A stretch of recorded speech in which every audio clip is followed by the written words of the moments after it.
Assalamualaikum warahmatullahi wabarakatuh. Kembali kita lanjutkan pembahasan kita tentang asam basa. Di pertemuan sebelumnya kita sudah sedikit memberikan gambaran ada karakteristik asam basa yang menjadikan tugas buat Anda, silakan Anda cari.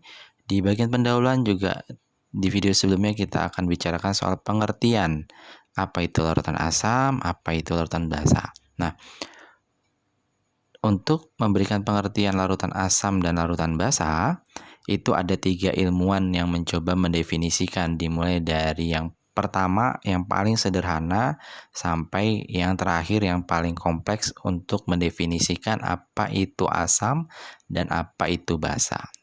Ilmuwan pertama yang mencoba mendefinisikan atau bisa membedakan bahwa itu adalah senyawa asam atau senyawa basa adalah Arrhenius, sehingga dikenal dengan asam basa Arrhenius, gitu ya. Asam basa Arrhenius. Nah, menurut Arrhenius, asam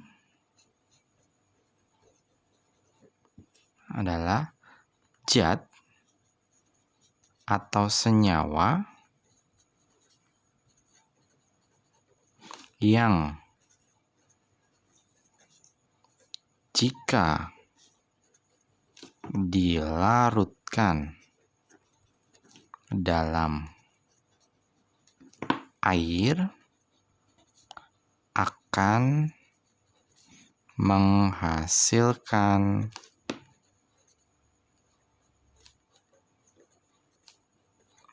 ion H+, gitu ya. Jadi menurut Arrhenius dikatakan asam itu apabila zat itu dilarutkan dalam air akan menghasilkan ion H+. Contoh, misalnya yang paling sederhana adalah HCl. HCl ini kalau saya larutkan maka di dalam larutannya akan diperoleh ion H+ dan ion Cl-. Nah, pada saat di sini ada dihasilkan ion H+, maka HCl ini tergolong sebagai senyawa asam, gitu ya. Jadi itu pengertian asam menurut Arrhenius. Bagaimana dengan basa? Basa menurut Arrhenius adalah apabila zat atau senyawa yang jika dilarutkan dalam air akan menghasilkan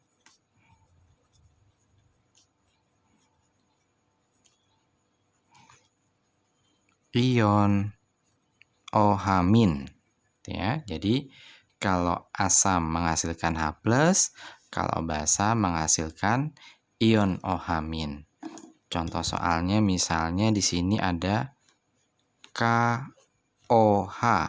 Maka pada saat senyawa KOH ini saya larutkan dalam air, maka dia akan terurai menjadi K positif dan OH-. Nah, pada saat di sini diperoleh ion OH-, maka senyawa KOH ini digolongkan sebagai senyawa basa. Itu menurut asam basa Arrhenius. Nah, kalau kita lihat dari pengertiannya, Arrhenius selalu mengatakan dalam air. Nah, ini yang menjadi boleh dibilang kelemahan dari asam basa Arrhenius karena dia harus memerlukan media air. Bagaimana kalau senyawanya itu ada reaksi kimia seperti ini, NH3 ditambah H2O akan menghasilkan NH4+ ditambah OH-. Menurut literasi yang ada atau literatur yang ada, NH3 ini tergolong basa. Nah, bagaimana Arrhenius menjelaskan NH3 ini yang basa tidak bisa. Itu yang dikatakan kelemahan dari asam basa Bronsted Lowry. Tapi tidak ada masalah. Arrhenius memberikan dasar awal bagaimana seorang ilmuwan, bagaimana kita bisa membedakan ini senyawa asam, ini senyawa basa sekalipun masih dalam tahap awal, gitu, atau keterbatasan yang ada karena harus menggunakan media air. Nah, Arrhenius tidak bisa menjelaskan bagaimana NH3 yang menurut literatur dia adalah senyawa basa. Nah, untuk menjelaskan posisi ini, maka nanti yang dibahas adalah asam basa Bronsted Lowry. Ini dua orang ilmuwan yang berbeda, ada Bronsted dan Lowry. Mereka bekerja sama untuk mendefinisikan apa itu asam dan apa itu basa, sehingga dinamakan istilahnya asam basa Bronsted Lowry. Kita akan lihat di tayangan berikutnya. Untuk ini saya cukupkan dulu, sekian, terima kasih.